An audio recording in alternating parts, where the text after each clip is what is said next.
Bonjour. Dans le cadre de la préparation de notre projet concernant le module physique 1, nous expliquerons aujourd'hui l'un des sujets proposés et qui est le capteur AFE-Hall. Il convient de mentionner d'abord que le principe d'un capteur AFE-Hall est basé sur une ancienne découverte. En 1879, le physicien américain Edwin Herbert Hall découvre que si l'on introduit un élément conducteur de courant dans un champ électromagnétique, il apparaît alors une force électromotrice proportionnelle au champ magnétique appliqué et au courant qui traverse le conducteur. C'est pour cela que nous posons la question suivante. Comment ça fonctionne? Nous allons considérer une plaque conductrice parcourue par un courant d'intensité I orienté dans ce sens-là. On suppose que la plaque plonge dans un champ magnétique B dirigé vers nous. Et on s'intéresse au mouvement d'un électron supposé qu'il est positionné ici. Maintenant, intéressons-nous à ce qui se passe. Un courant qui circule dans ce sens-là veut dire que le charge aussi circule, mais cette fois-là dans le sens inverse. Ça veut dire, si je considère une charge Q, bien évidemment cette charge est animée à une vitesse V orientée comme ceci. Alors dans ces conditions, la force de Lorentz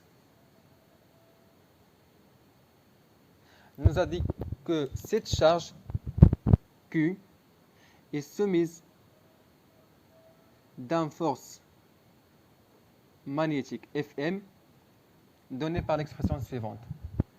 Fm, force magnétique, égale Q, V, vectoriel B.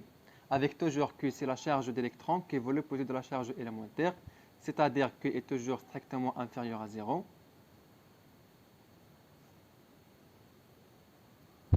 Maintenant, si nous voulons connaître le sens de cette force, on utilise bien sûr la règle de la main droite.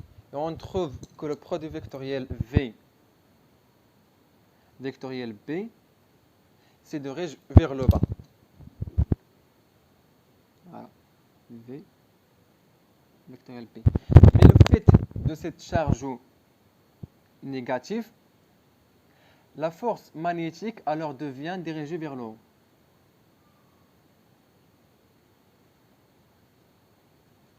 Les électrons sont donc déviés vers le haut de la plaque qui se charge bien sûr négativement. Et au résultat des flux de charge négative en bas de la plaque qui se charge positivement. Cette partition de charge provoque la partition d'un champ électrique, on l'appelle champ AFE-Hall.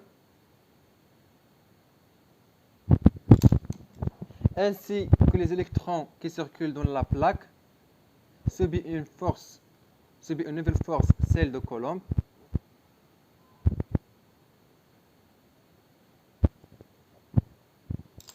Et on arrive finalement à la formule de l'effet Hall, qui est donnée par l'expression suivante. Fe, ça veut dire force de Coulomb, égale Q OH. Et alors, pour détecter la présence d'un champ magnétique, on utilise bien sûr le capteur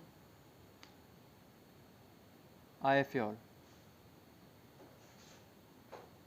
Ce capteur-là bénéficie d'une haute résistance et là, la particularité d'être très sensible.